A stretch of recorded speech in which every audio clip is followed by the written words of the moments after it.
यह व्याप्तं सर्वमिदं जगत् स्थावर जंगमं तामधेनु शिरसा वंदे भूतभवस्य मातरम।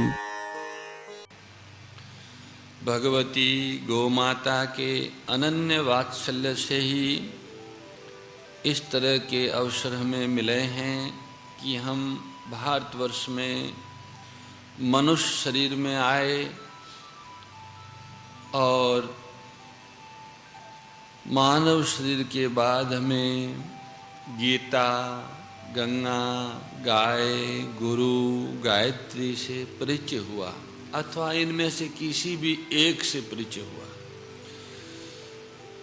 गीता जी, गंगा जी, गोमाता, गुरु, गोविंद, इनमें एक एक का आश्रय लेने से सभी का आश्रय प्राप्त हो जाता है, सच्चा आश्रय प्राप्त हो जाता है और आत्मा के अनंत योगों की यात्रा पूरी हो जाती है। आत्मा की जो भूख है, मांग है, वह पूरी हो जाती है। केवल गोमाता ही अपने आप में एक ऐसा अद्वितीय दिव्य शक्ति का केंद्र है जिनका आश्रय लेने से उसमें गुरु, गीता, गंगा, गायत्री समाहित हो जाते हैं। अथवा यूं कहें कि गोमाता से ही गंगा, गीता, गायत्री, गुरु और गोविंद प्रकट हुए हैं। यहाँ गौ से ही प्रकट हुए हैं अथवा गौ के कारण ही प्रकट हुए हैं। गौ ही इन सब के प्राकट्य की मूलभूत कारिका है। ये पांचों ही गकार अगर हम अपने आस्था के आधार पर देखें तो हमारे शास्त्रों के अनुसार इन सब को प्रकट करने वाली गोमाता है। गोमाता के कारण हमारे ऋषियों में ऋतंबरा प्रज्ञा प्रकट हुई। ऋषि गो के आश्रित रहते थे। प्रत्येक ऋषि के अपने तपोवन में शस्त्रों गायें विराजमान रहती थी। वे ऋषि और उनके भावों का अनुसरण करने वाले वानप्रस्थी तथा उनसे विद्या प्राप्त करने वाले विद्यार्थी सभी गो सेवक, गो उपासक, गो पालक और गोवर्ती थे। सभी को गो सेवा का अवसर मिलता था। सभी को गो कृषि अन्न और गो दुग्धान का आहार मिलता था। गो कृषि अन्न और गो दुग्धान के आहार से शरीर स्वस्थ, मन पवित्र और बुद्धि विवेकवती होती है और गो माता की सेवा से चित्त को शांति की प्राप्ति होती है, चित्त निर्मल होता है। इस तरह गो के आश्रित रहकर हमारे पूर्वजों ने अपौरुष ज्ञान का साक्षात्कार किया। वे शुद्धा अंतकरण से निर्विकल्प समाधि में पहुँचे और निर्विकल्प समाधि में अविनाशी परमात्मा के विराट चित्त के साथ अपना चित्त मिलाकर वो ज्ञान जो मानवकृत नहीं है उसका उन्होंने साक्षात्कार किया और फिर वे मंत्र के रूप में, मंत्रों के रूप में, सूत्रों के रूप में मानव कल्याण के लिए, विश्व कल्याण के लिए, हम सब के लिए संग्रहित कर गए। उसी ज्ञान को वेद, पुराण, स्मृति, दर्शन आदि कहते हैं। उस ज्ञान का मूल स्वरूप वाणी संस्कृत वाणी में है। उस संस्कृत वाणी का गहराई से अध्ययन करने वाले और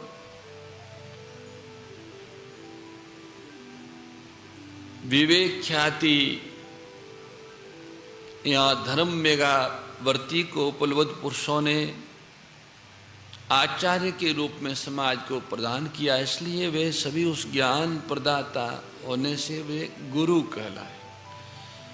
उसी ज्ञान को भक्ति से, सेवा से और सर्वात्म भाव से संतों ने अपने हृदय में देखा, पाया, तो फिर वे अपनी सहज वाणी में, मातृवाणी में उसे प्रस्तुत कर गए। उसे हम संतवाणी कहते हैं। इस तरह से वेदवाणी, गुरुवाणी और संतवाणी, इन तीन वाणियों के माध्यम से हमें वह अविनाशी और अपौरुष ज्ञान का प्रसाद प्राप्त हुआ। इस ज्ञान को उत्पन्न करने वाली और ज्ञान को धारण करने की शक्ति देने वाली पूज्या गोमाता है।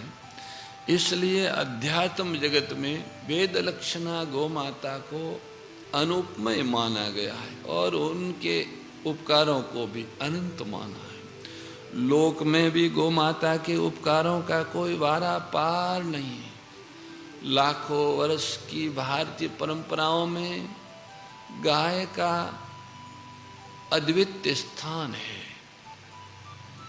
मानव के उत्थान, विकास तथा भारत की भौतिक, बौद्धिक और आध्यात्मिक समृद्धि की टकसाल पूज्य गो माता रही है। तब हम माता सर्वदेवानां, समस्त देवी शक्तियों को पुष्ट करने वाली भगवती गो माता है। तब हम यज्ञश्च कारणम, सर्व कल्याणकारी, सर्वहितकारी परमार्थ साधनों का आधार गो माता है। सभी यज्ञ गो माता के वात्सल्य से प्राप्त गो कृषि अन्न और गो दुग्धान के द्वारा ही संपादित होते हैं। सारे तीर्थों को तीर्थ प्रदान करने वाली गाय हैं। तवम तीर्थ सर्व तीर्थानाम, मनुष्यों के लिए गंगा, यमुना, नर्मदा, कावेरी, कृष्णा आदि तीर्थ है। प्रयाग, पुष्कर आदि तीर्थ है। पर इन तीर्थों का भी तीर्थ गो माता है।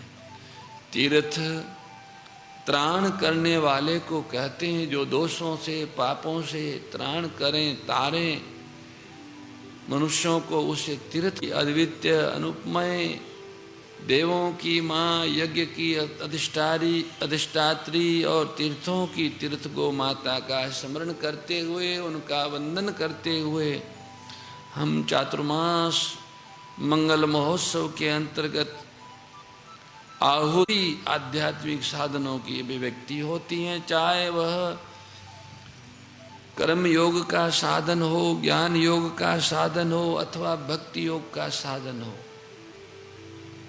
ज्ञान, कर्म और भक्ति ये त्रिवेणी साधन राजपथ है। गीता के द्वारा भगवत वाणी में प्रतिपादित है। भगवान ने इसी तीनों साधनों का विस्तार स्मृतियों और पुराणों में किया है। पर संतवाणी इन तीनों साधनों को सेवा, त्याग और प्रेम के रूप में प्रस्तुत करती है। मोर मुकुट बंसी वाले की जय, गो माता की जय। नारायण नारायण नारायण। जय गो माता, जय गोपाल।